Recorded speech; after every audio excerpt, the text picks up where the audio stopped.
ವಾಗಿ ಅವ್ರ ಸಿದ್ಧಾಂತದಿಂದ ಹೊರಗೆ ಬಂದಿದ್ದರೆ ಅವ್ರು ಸಂಪೂರ್ಣ ತನಿಖೆಗೆ ಸಹಕಾರ ಕೊಡ್ತಾರೆ ಮತ್ತು ವೆಪನ್ಸ್ನ ಗೊತ್ತಿಲ್ಲದಲೇ ಇಲ್ಲಿ ಬಂದ್ರ ಈಗ ಅವರಿಗೆ ಸಹಕಾರ ಕೊಟ್ಟವ್ರು ಯಾರು, ಯಾವ ಎಲ್ಲೆಲ್ಲಿ ಕಾರ್ಯಾಚರಣೆ ನಡೆಸಿದ್ದಾರೆ, ರಾಷ್ಟ್ರಘಾತಕ ಶಕ್ತಿಗಳು ಯಾರು, ಇದನ್ನೆಲ್ಲವನ್ನು ಬಹಿರಂಗಪಡಿಸಿದರೆ ಆಗ ಅವರು ವಿಚಾರದಿಂದ ದೂರ ಇದ್ದು ಮುಖ್ಯವಾಹಿನಿಗೆ ಸೇರ್ಲಿಕ್ಕೆ ಬಂದಿದ್ದಾರೆ ಅಂತ ಆಗುತ್ತೆ.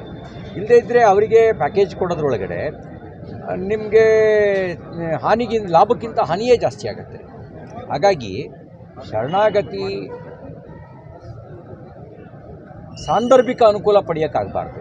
ಶರಣಾಗತಿ ನಾವು ಸಂವಿಧಾನಬದ್ಧವಾಗಿ ನಡ್ಕೊಳ್ತೀವಿ, ಪ್ರಜಾಪ್ರಭುತ್ವದ ಮಾರ್ಗದಲ್ಲಿ ನಂಬಿಕೆ ಇಟ್ಟಿದ್ದೀವಿ, ಕಾನೂನು ಪ್ರಕ್ರಿಯೆಗೆ ಒಳಪಡ್ತೀವಿ ಮತ್ತು ತನಿಖೆಗೆ ಸಹಕರಿಸ್ತೀವಿ ಅನ್ನೋದು ಶರಣಾಗತಿ ಆಗುತ್ತೆ. ವೆಪನ್ಸೇ ಕೊಡಲ್ಲ ಅಂದರೆ ಅರ್ಥ ಏನು? ಈಗ ತಂದು ಕೊಡ್ತಾರೆ, ಈಗ ಇನ್ಮೇಲೆ ಕೊಡ್ತಾರೆ ಅಂತ ಹೇಳ್ತಾರೆ ಸಿಎಂ. ಸರೆಂಡರ್ ಆಗುವಾಗ ವೆಪನ್ಸ್ಗಳನ್ನು ಕೇಳಿದೆ, ಬಿಜೆಪಿ ಅದಕ್ಕೆ ವಿರೋಧ ವ್ಯಕ್ತಪಡಿಸಿದಾಗ ವೆಪನ್ಸ್ ಕೇಳ್ತಾ ಇದ್ದಾರೆ. ಅಲ್ಲಿಗೆ ಹೇಳಿದೇನೆಂದರೆ ವೆಪನ್ಸ್ನ ಕೊಡದೆ ಮಾಡ್ತೀವಿ ಅಂದರೆ ರಿಕ್ರೂಟ್ಮೆಂಟ್ ಮಾಡ್ಕೊಳ್ಳೋಕ್ಕೆ ಶುರು ಮಾಡ್ಕೊಂಡ್ರೆ ಈಗ ನೋಡಿ, ನಾವೆಲ್ಲ ಜನಪರ ಚಟುವಟಿಕೆಗಳ ಮೂಲಕ ಅವರಿಗೆ ಜನಬೆಂಬಲ ಸಿಗದಂತೆ ನೋಡ್ಕೊಂಡ್ವಿ. ನಾವು ನಮ್ಮ ಜೀವದ ಹಂಗು ತೊರೆದು ಜನಪರ ಚಟುವಟಿಕೆನೂ ಮಾಡಿದ್ವಿ. ಇವರು ಶಾಲೆಗೆ ಬೆಂಕಿ ಹಾಕೋರು, ಸೇತುವೆನೇ ಉಡಾಯಿಸೋರು, ಬೆದರಿಕೆ ಹಾಕೋರು, ಅದರ ನಡುವೆ ನಾವು ಜನಪರ ಕಾರ್ಯನೂ ಮಾಡಿದ್ವಿ, ಜನಪರ ಚಳವಳಿಗಳನ್ನು ಹುಟ್ಟು ಹಾಕಿ ಅವರಿಗೆ ಜನಬೆಂಬಲ ಸಿಗದಂತೆ ನೋಡ್ಕೊಂಡ್ವಿ. ಈಗ ಅವರು ಹೊರಗಡೆ ಬಂದು ಮತ್ತೆ ರಿಕ್ರೂಟ್ಮೆಂಟ್ ಮಾಡ್ಕೊಳ್ಳೋಕ್ಕೆ ಅವಕಾಶ ಮಾಡಿಕೊಟ್ರೆ ಇವತ್ತು ನಾವು ನಿರ್ಲಕ್ಷ್ಯ ವಹಿಸಿ ನಾಳೆ ಪರಿತಪಿಸಬೇಕಾದಂಥ ಸ್ಥಿತಿ ಬರ್ತದೆ. ಅದಕ್ಕೆ ಮುಖ್ಯಮಂತ್ರಿಗಳೇ, ನಿಮ್ಮ ಸಹಾನುಭೂತಿ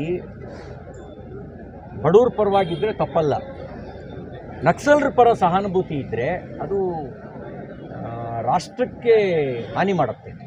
ಪ್ರಶ್ನೆ ಶರಣಾಗತಿ ಹಾಕುವ ವೇಳೆಯಲ್ಲೇ ನೀವು ಶಸ್ತ್ರಾಸ್ತ್ರ ತಗೋಬೇಕಾಗಿತ್ತು, ಈಗ ತರ್ತಾರೆ ಅನ್ನೋದು ಎಷ್ಟು ಮಟ್ಟಿಗೆ ಸರಿ? ಅಲ್ಲ, ಈಗೇನಂದರೆ ಈಗ ಶಸ್ತ್ರಾಸ್ತ್ರ ಎಲ್ಲಿಟ್ಟಿದ್ದಾರೆ, ಶಸ್ತ್ರಾಸ್ತ್ರ ಸರಬರಾಜು ಎಲ್ಲಿಂದ ಆಗ್ತಿತ್ತು, ಯಾರು ಇವರಿಗೆ ಸಪೋರ್ಟ್ ಮಾಡ್ತಿದ್ದವರು, ಇದೆಲ್ಲವೂ ಹೊರಗಡೆ ಬರದೇ ಇದ್ದರೆ ಉಪಯೋಗ ಏನು?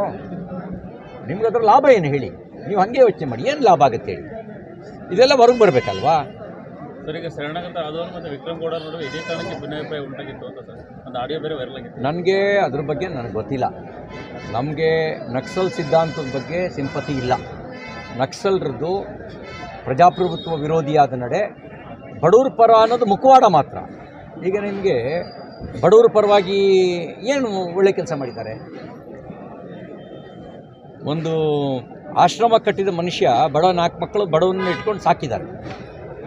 ಒಂದು ಶಾಲೆ ಥರದ ಮನುಷ್ಯ 4 ಜನ ಬಡವರಿಗೆ ಶಿಕ್ಷಣ ಕೊಟ್ಟಿದ್ದಾರೆ. ಈಗ ಸತ್ಯಸಾಯಿ ಸಂಸ್ಥೆ ಇದೆ, ಬಡವರಿಗೆ ಉಚಿತವಾಗಿ ಹಾರ್ಟ್ ಟ್ರೀಟ್ಮೆಂಟ್ ಕೊಟ್ಟಿದ್ದಾರೆ, ಉಚಿತವಾಗಿ ಶಿಕ್ಷಣ ಕೊಡ್ತಾಯಿದೆ. ಆ ಥರದ್ದೇನಾದ್ರು ರಚನಾತ್ಮಕ ಕೆಲಸ ಮಾಡಿರೋದು ಉದಾಹರಣೆ ಇದೆಯಾ? ನಕ್ಸಲರು ಬಾಂಬ್ ಬಿಟ್ಟಿರೋದು, ಸೈನಿಕರನ್ನು ಕೊಂದಿರೋದು, ನಾಗರಿಕರನ್ನು ಕೊಂದಿರೋದು ರಚನಾತ್ಮಕ ಕೆಲಸ ಅಂತ ಭಾವಿಸೋಕ್ಕಾಗತ್ತಾ? ಸೇತುವೆ ಉಡಾಯಿಸೋದು, ಅಭಿವೃದ್ಧಿ ಆಗದಂಗೆ ನೋಡ್ಕೊಳ್ಳೋದು, ಇದು ದೇಶ ಕಟ್ಟುವ ಕೆಲಸನಾ? ಇದು ಯಾವುದಕ್ಕೂ ಸಿಂಪತಿ ತೋರಿಸ್ಬೇಕಾದ ಅವಶ್ಯಕತೆ ಇಲ್ಲ. ಈ ನಕ್ಸಲ್ ಮುಕ್ತ ಕರ್ನಾಟಕ ಅಂತ